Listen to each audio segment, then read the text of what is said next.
¿Qué tal? Buenos días. Hoy a través del Centro Escolar Mar de Cortés, con el doctorado en Tecnología Educativa, en el Seminario Temático 1, con la temática de Innovación Docente con TIC. Se trata de la actividad número 5, diapositivas en PowerPoint, y en particular la lectura número 5, una teoría de aprendizaje para la era digital.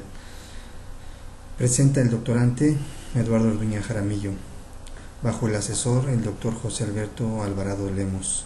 Ciudad de México, septiembre de 2017. Bien, pues iniciemos con una introducción. Al final de este recorrido vamos a mencionar un término muy importante. Sin embargo, antes de tocarlo, me gustaría hacer esta introducción, para lo cual menciono la parte esencial, que es el conductismo, el cognitivismo y el constructivismo, que son las grandes teorías de aprendizaje utilizadas más a menudo en la creación de ambientes instruccionales y que a la fecha han sido las que más han destacado. Algunos datos curiosos: por ejemplo, se sabe que en esta sociedad de la información, conforme los años pasan, el conocimiento y la información que toda la gente dispone crece muy rápido. Antes el conocimiento se iba acumulando de una manera lenta, a veces se medía en meses, en ocasiones en años, quizá en décadas, pero de cierto tiempo para acá es exponencial la cantidad de información que se genera, y entonces ya no es posible que se mida en lapsos de tiempo tan grandes. Quizá estamos hablando de meses, de días, cada vez que la información cambia. Bien, bueno, vamos a mencionar algunas tendencias significativas en el aprendizaje. El aprendizaje ocurre ahora en una variedad de formas, a través de comunidades de práctica, redes personales y a través de la realización de tareas laborales. El aprendizaje y las actividades laborales ya no se encuentran separados. La tecnología está alterando nuestro pensamiento, nuestra forma de ver las cosas, y muchos de los procesos manejados previamente por las teorías de aprendizaje que mencioné al inicio de este video pueden ser ahora realizados o apoyados por la tecnología, lo cual genera algunos cambios importantes que vamos a ir viendo durante esta presentación. Bien, como antecedentes, debo mencionar que Driscoll en el año 2000 define el aprendizaje como un cambio persistente en el desempeño humano o en el desempeño potencial. Dicha definición abarca muchos de los atributos asociados comúnmente con el conductismo, el cognitivismo y el constructivismo. Por esta razón, valdrá la pena hacer mención de estas definiciones de manera general. Objetivismo. El objetivismo es similar al conductismo y establece que la realidad es externa y es objetiva, y el conocimiento es adquirido a través de experiencias que se van acumulando conforme el tiempo pasa. Lo menciona Aparici en 2010 en la página 5. Otra definición importante es el pragmatismo. El pragmatismo es similar al cognitivismo y establece que la realidad es interpretada y el conocimiento es negociado a través de la experiencia y el pensamiento. Esto básicamente depende también del mismo individuo quien está construyendo su propio conocimiento. Interpretativismo. El interpretativismo también es similar al constructivismo y establece que la realidad es interna y el conocimiento es construido. También se menciona en Aparici 2010 en la página 5. Otra definición muy importante es el conductismo. El conductismo establece que el aprendizaje es en general incognoscible, esto es, que no podemos entender qué ocurre dentro de una persona, la teoría de la caja negra. De hecho, como comentaba en la definición anterior, el conductismo depende todavía más directamente de la persona que está recibiendo el conocimiento. Solo él puede entender cómo hilar, cómo acomodar su propio conocimiento. Sin embargo, es necesario que tenga un estímulo externo que lo vaya guiando. A continuación, la definición de cognitivismo. El aprendizaje es visto como un proceso de entradas administradas en la memoria de corto plazo y codificadas para su recuperación a largo plazo. En las teorías cognitivas, el conocimiento es visto como construcciones mentales simbólicas en la mente del aprendiz, y el proceso de aprendizaje es el medio por el cual estas representaciones simbólicas son consignadas en la memoria. Otra definición es el constructivismo. El constructivismo asume que los apéndices no son simples recipientes vacíos. Los aprendices. Estos aprendices, que no son un simple objeto donde uno pueda depositar el conocimiento, al contrario, para que este conocimiento se dé en la persona, para que se llene de dicho conocimiento, necesita cada individuo crear significados activamente.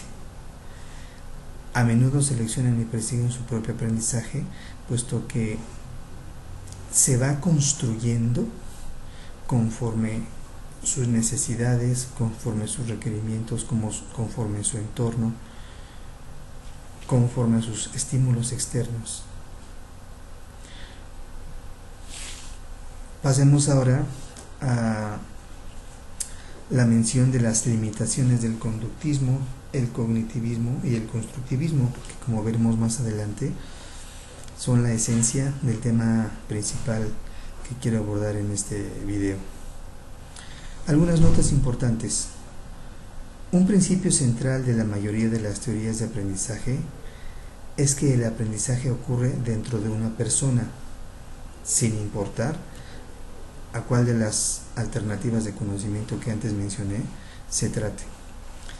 Estas teorías no hacen referencia al aprendizaje que ocurre fuera de las personas. Como bien mencioné, todo depende del individuo mismo, cómo las esté recibiendo, cómo las esté captando. Pero también tiene mucho que ver la influencia externa. Es una combinación de ambas. Sin embargo, el propio individuo es quien, como dice el dicho, lleva la batuta. Las teorías de aprendizaje se ocupan del proceso de aprendizaje en sí mismo, no del valor de lo que está siendo aprendido.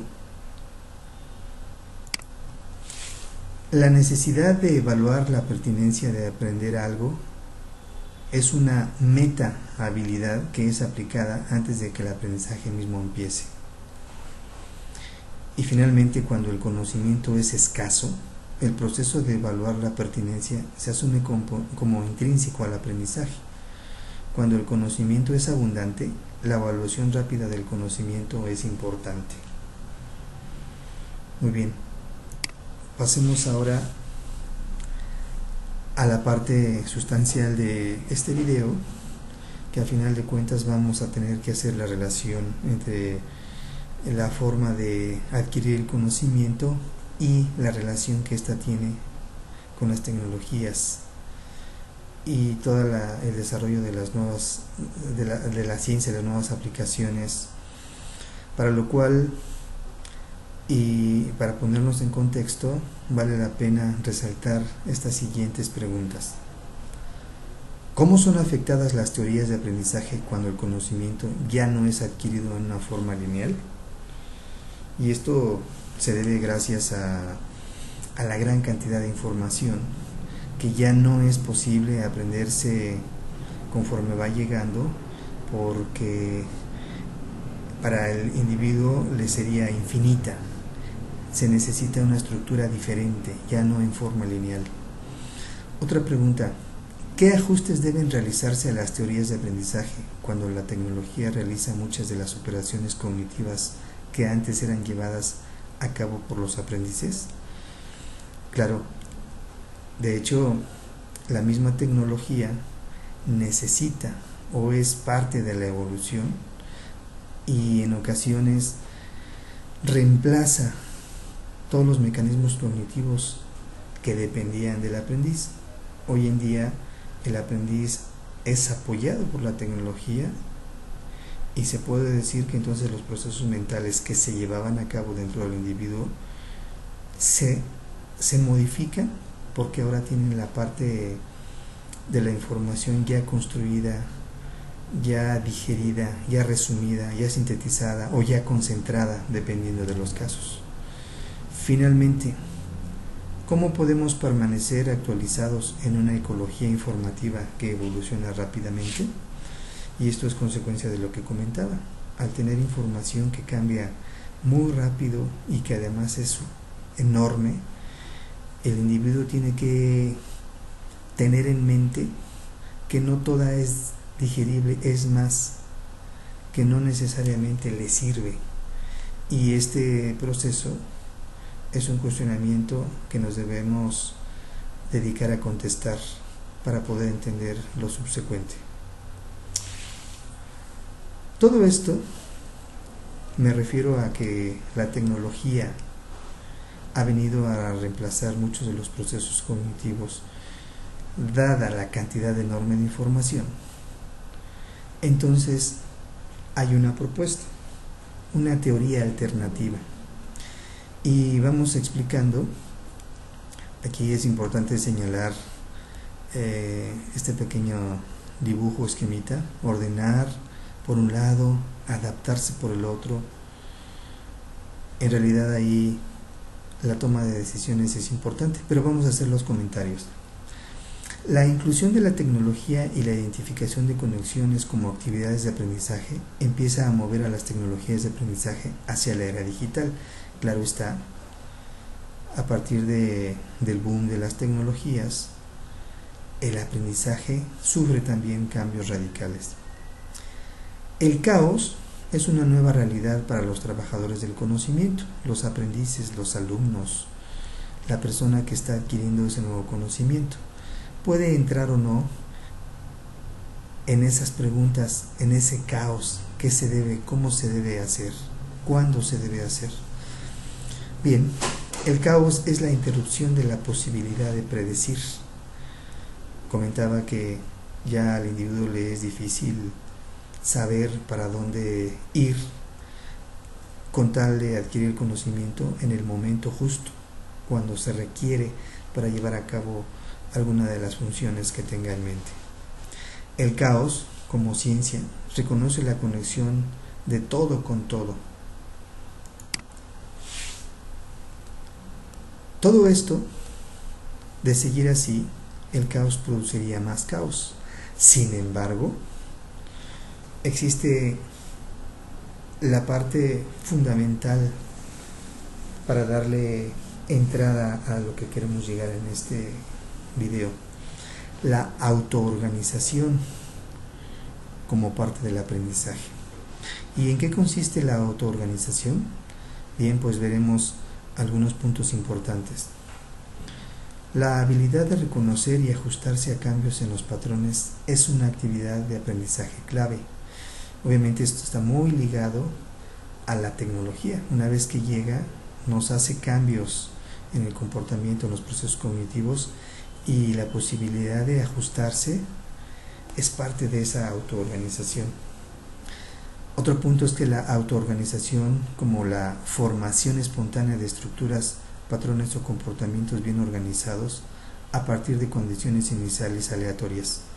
Bien, como he estado diciendo, este boom de la información es tan rápido, tan repentino para adquirir el conocimiento, que el hecho de autoorganizarse no es otra cosa más que reestructurar todos esos patrones mentales, esos comportamientos, pero de una manera también muy rápida para estar acordes con la velocidad en que nos llega el conocimiento. También la autoorganización a nivel personal es un microproceso de las construcciones de conocimiento autoorganizado más grandes que se crean en el interior de los ambientes institucionales o corporativos. Lo anterior también